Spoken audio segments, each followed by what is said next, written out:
This is one of the last parts I need to put together. In fact, I think it is the last thing that I've had to restore, disassemble, and now getting in the process of reassembling. This is the original shock sissy bar for the crate, and I'm getting ready to take the wrapper off of this.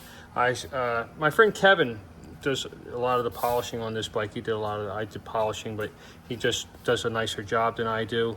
So I had given him the sissy bar to polish out, and I haven't unwrapped it yet, so I'm getting ready to do that to see what it came out like. It was pretty rough looking, and I'm sure it looks a lot better, and it's going to be a surprise to me as it will be to you guys as well. Here are the shocks that go on the bottom of the sissy bar. These are the original tubes, and when you get up close you can see some imperfections in them and things like that, but that's the way this bike is. It'll have a beautiful paint job, but everything on this bike will be an original part from that, from 1972. So there's a nick in it right there. So, but I want to turn these so that the outside, what everybody sees, you'll see the nicest part of these shock tubes as possible, and all the little marks and imperfections I'm going to put towards the frame of the bike so they're not as noticeable. These are the original springs for them. I've cleaned them up really nice. They're good. They're a little bit of fuzz on them because they still kind of attract stuff. I'm going to clean them one more time before I put some grease on them and put them back inside the tubes. The one stopper is already there in the bottom of that, as you can see. I've already planted them back in. Then the spring will go in, and these go in. There's some roll pins that'll be going in the bottom of the sissy bar. We'll show you how that all goes together, and that locks everything in. These are the original. This is the base cap that goes on the bottom of the sissy bar like this, and one of these roll pins will go actually inside here, like so, and they go through the base of the sissy bar, and that's what holds and locks these shocks into place.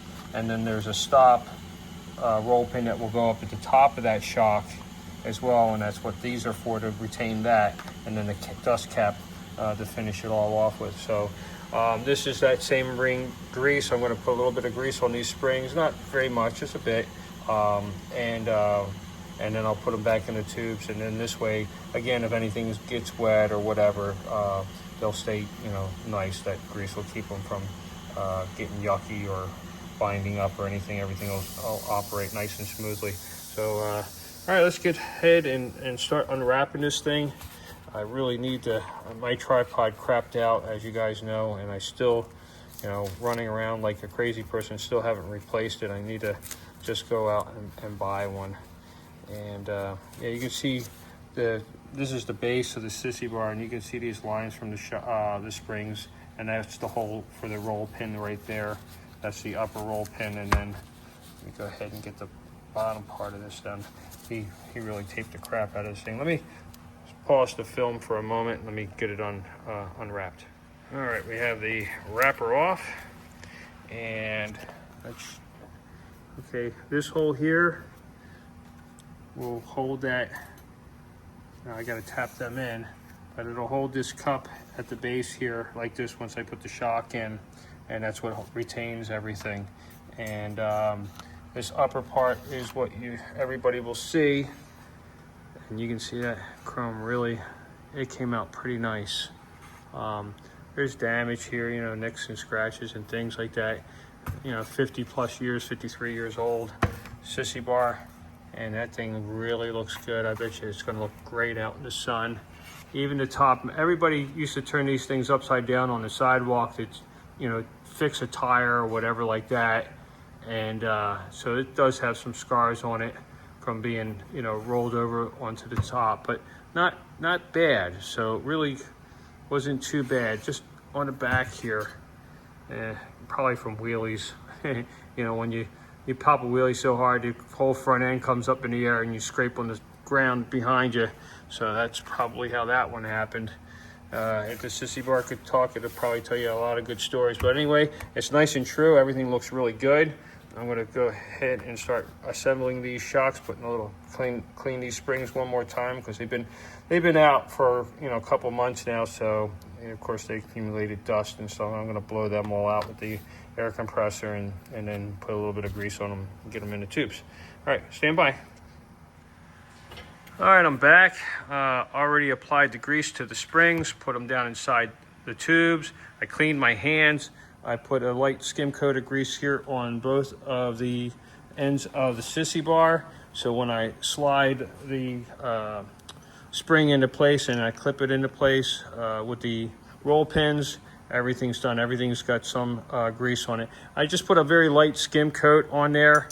You can kind of see what it looks like. It's a little sticky, tacky. That's why I did it off camera, because handling the camera and this stuff gets everywhere. So anyway, that's what I just finished off. I'm gonna put the shocks on now. I gotta set the roll pin in. Once I do that, I gotta put the top roll pin in first, and I gotta put the dust shields on. And so hold on, and let me get that set up. Yeah. Okay, I'm trying to set this camera up so you guys can kind of watch and see what's going on here.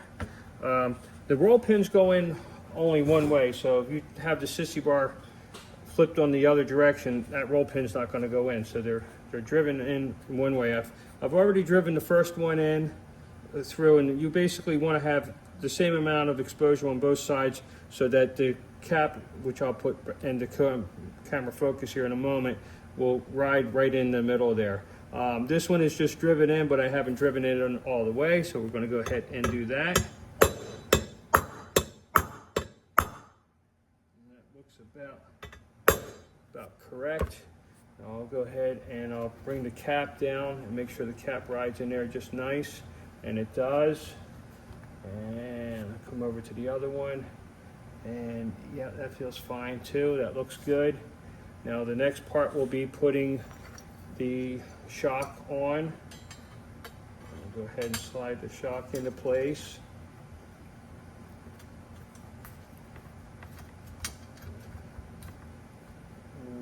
Oh, actually, I forgot the top piece here. Hold on a second.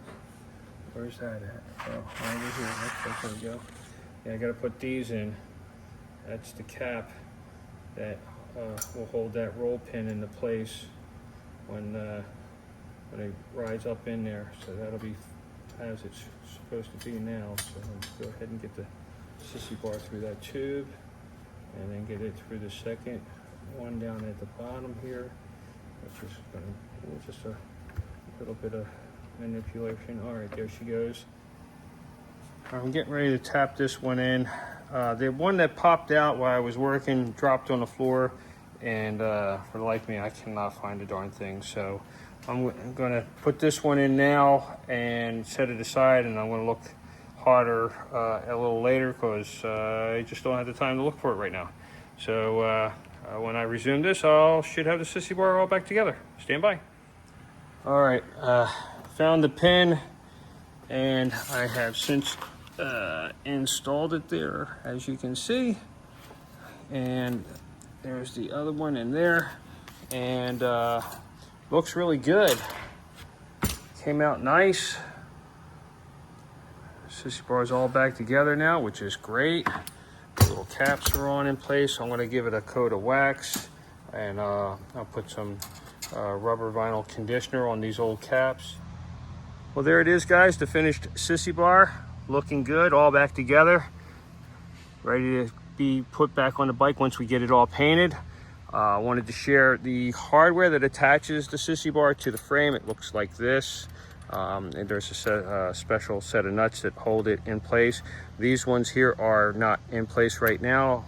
I stole them and put them on David's fastback here because he was missing them. They were, somebody else had replaced them, or the kid that had this bike replaced them, which is what we all did back in the day. If we lost a bolt, we just found a coffee can full of bolts and put something else in there. But anyway, that's where they ended up at, so I'm going to have to find myself another set. You can see these are, it's original Schwinn hardware. We polished them up so it looks, nice. And but yeah, that's that. All right, thanks for watching, guys. Thanks for checking out the Putty Mod YouTube channel and this 1972 Pea Picker. See ya.